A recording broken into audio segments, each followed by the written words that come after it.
Alright, I'm gonna do a video on this, and I haven't been, I know I haven't been on TEG for the last little bit now. And there is a reason, and we'll get into that tomorrow. And there's a video coming up on this channel tomorrow where I'll explain why it's been pretty quiet on the Entertainment Guy channel, and it's not because of hockey. Believe me, it's not. But I need to talk about this company, and I need to talk about something that is everywhere right now. The ratings are in the tank. The product is awful. And there's all this speculation about why and what's going on. And I'm not Simon Miller, so I'm not going to smack myself in the head when I ask why. And I'm only going to give you my opinion, all right, of where wrestling's missing what it used to have. Where wrestling's missing what makes it work. Why people tune in and watch. And it's not for backflips. It's not for flips over the top rope. I think we've got to a point now where the big ooh and ah moments of a wrestling match are more important than the story. That's part of the problem. They don't build superstars anymore. So we know about Roman Reigns, and all the fans boo, and we hate Roman, and then he gets sick, so everybody loves Roman when he comes back, but it's starting to turn already back into we hate Roman, don't push Roman. The thing is, they don't really create superstars. You look at what's going on with Lars Sullivan. I've seen this storyline before. So you'll build a guy up, you build him up, he's a big monster, and then eventually it'll all fall apart. We saw it with Ryback, we saw it with Rusev, we've seen it with Big Show. Big Show, every 6 months, it seemed like he'd turn heel or turn face, and he'd beat everybody up as soon as he changed sides, and then he'd be changing back. And it just doesn't work.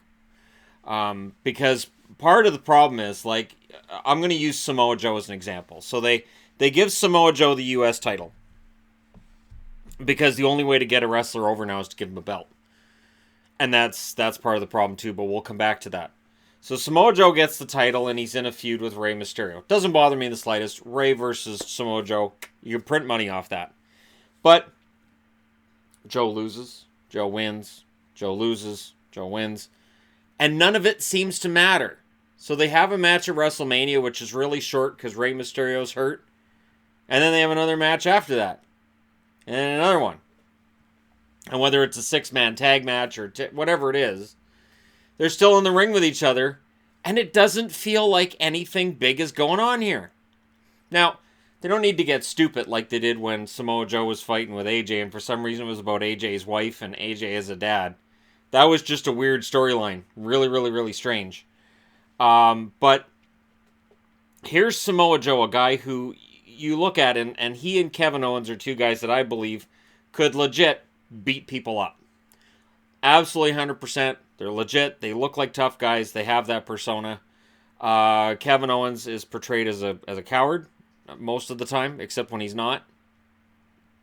And Samoa Joe, for whatever reason, he is just kind of stuck.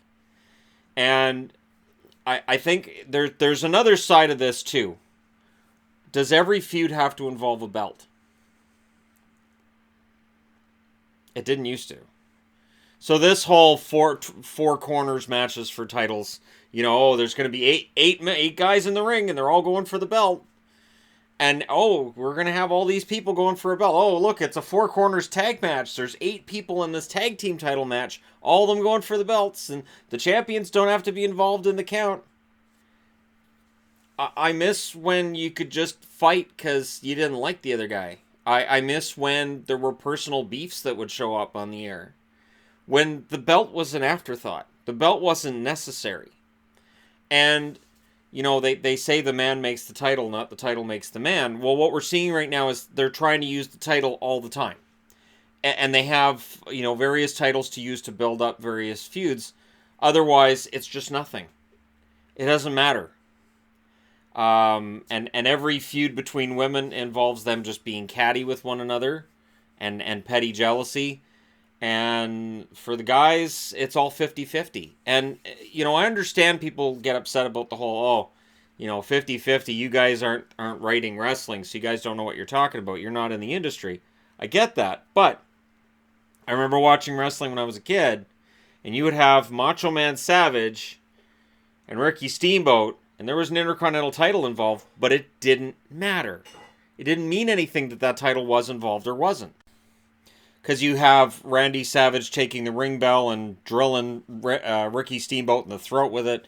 And they talked about his crushed larynx and all. You really, really bought into this whole idea that they hated each other. And Randy Savage would do anything to beat up Ricky Steamboat.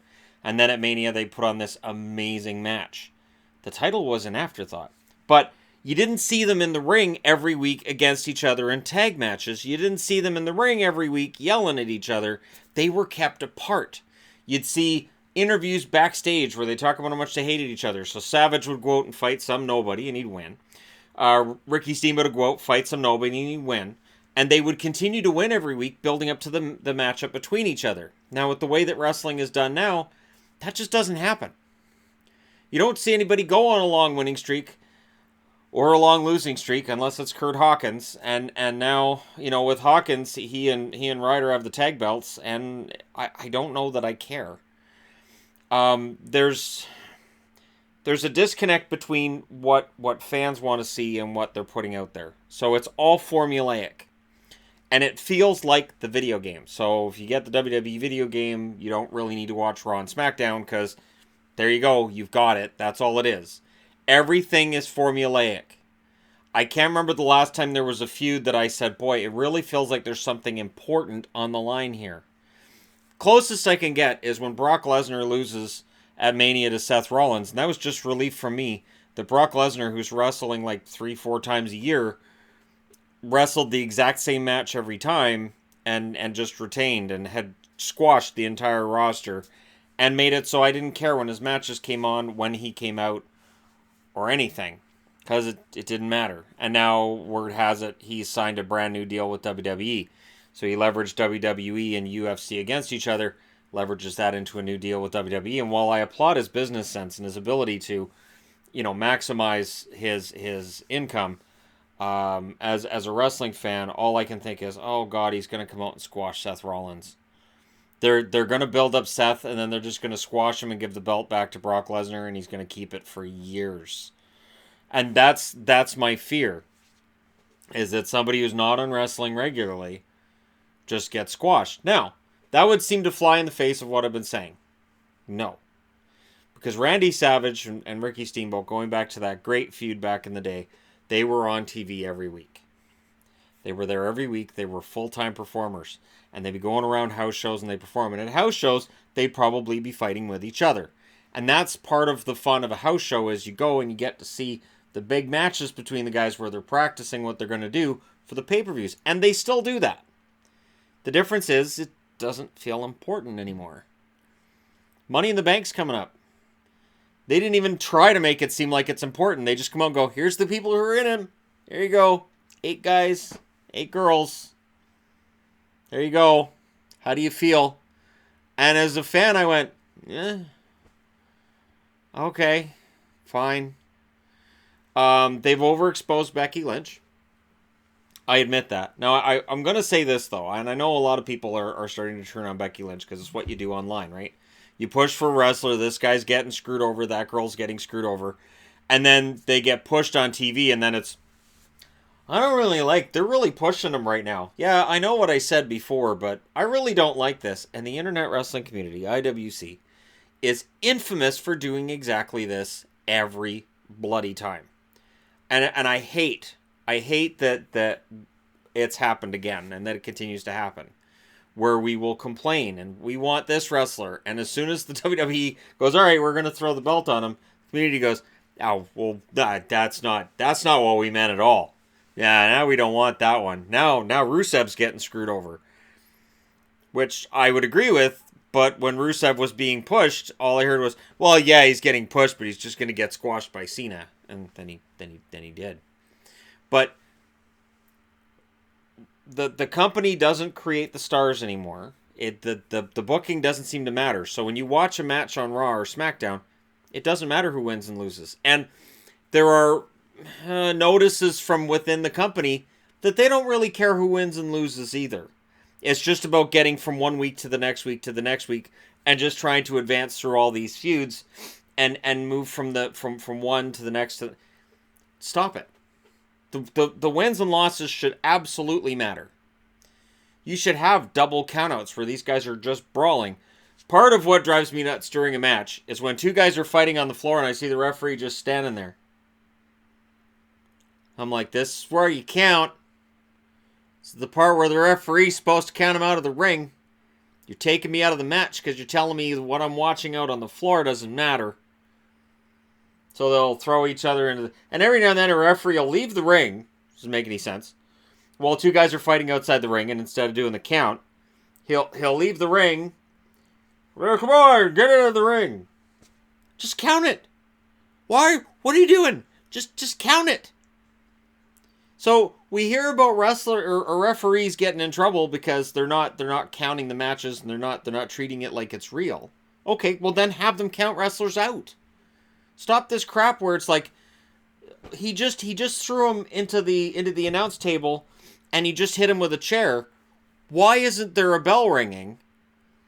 And then 2 matches later, somebody will do something that's nowhere near as egregious and oh, they're calling for the bell, it's a disqualification. There's no consistency. And again, here's how I look at it. So, for people who aren't wrestling fans, they're just going to say, well, who cares? It doesn't matter, right? Well, if you're watching Game of Thrones, and halfway through a Game of Thrones episode, everybody switches sides. Or there's a scene in the middle which involves a Britney Spears concert, and you're like, I don't think that has anything to do with Game of Thrones at all. It had nothing to do with the Night King. And I can see this. This is not part of this fight in Winterfell. Because the fight... I actually watched Game of Thrones this week, people. That fight in Winterfell, I don't know how the hell you could tell what was going on. I spent half that fight literally squinting my screen going, I can't see anything. This is an HD TV. It's a 50-inch TV. Why can't I see what the hell's... I don't know what's going on. And they lit up all their... Oh, look, all their swords got lit up and they're all on fire. This is going to be... never mind, they're all dead. That doesn't matter. Anyhow, that's my point. Is wrestling, if it's just a television show and it's not real, which we all admit that it's not, then at least tell a good story. There isn't one. What was the story on Raw and Smackdown this week? Story on Raw. The closest you get is that Shane McMahon, for no reason at all, jumps over to Raw to beat up The Miz and show pictures of his dad again. Meanwhile, over on SmackDown, Becky's in 2 feuds at the same time. Because why not? They bury the whole women's division doing this. They know that, right? And I love Becky Lynch. She's been my favorite women's wrestler for ages. They are burying every other woman in the company for her. And even though the crowds love Asuka, she's in a tag team with Kairi Sane. And the only thing that those two have in common is that they're Japanese. At least with Io Shirai, they could say they were the Sky Princesses. Or Sky Pirates, I should say. And the Sky Pirates thing kind of worked. And of the 3 women, I'm starting to think Io Shirai might be my favorite. I think she's got some legit toughness in there that they haven't really fully fleshed out yet in NXT. But I think there's a lot there. But, yeah, we'll just put her with Asuka because, Japanese, so... Well, yeah, Asuka could go for a rematch for the title, but why have consistency? Why have a feud based on, I don't know, emotion and feeling? Nah, we'll just have Lacey Evans come out on Raw and smack her in the head. So she'll punch Becky in the head and she'll be the new #1 contender because she punched Becky in the head. She doesn't need to spend any time on Raw fleshing out her character or wrestling matches or learning anything. We'll have her learn during the pay-per-view against Becky. And people are going to be speculating maybe Lacey Evans will win because, this is kind of how we book things, kind of by the seat of our pants. I don't understand it. And when I'm watching these stupid things they're doing with heavy machinery and the Viking warrior raider experience, oh God, it makes my brain hurt.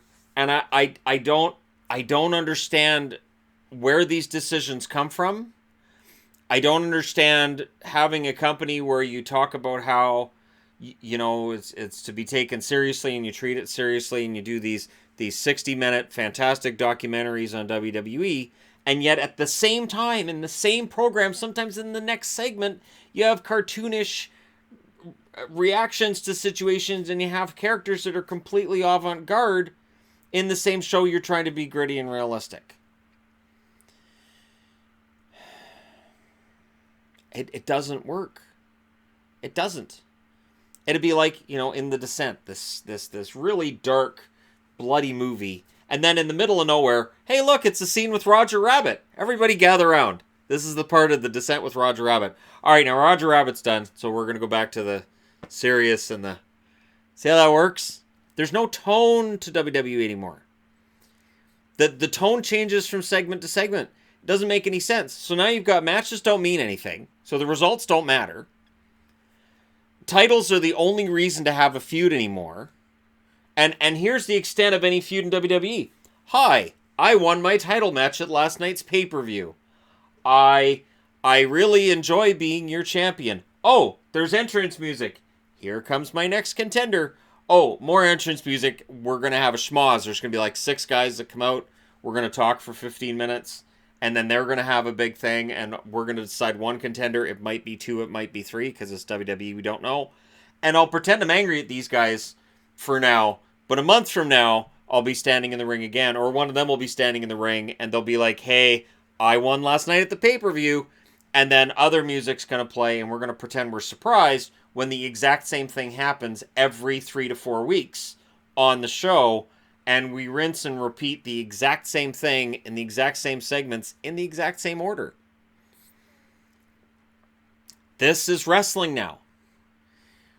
And it's not interesting.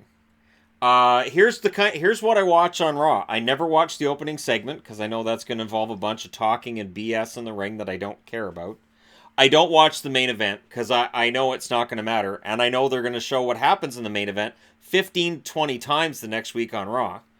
I don't have any interest in the middle hour because I know nothing's going to happen in that middle hour because I have to recap what happened in the first hour and talk about what's coming up in the third hour.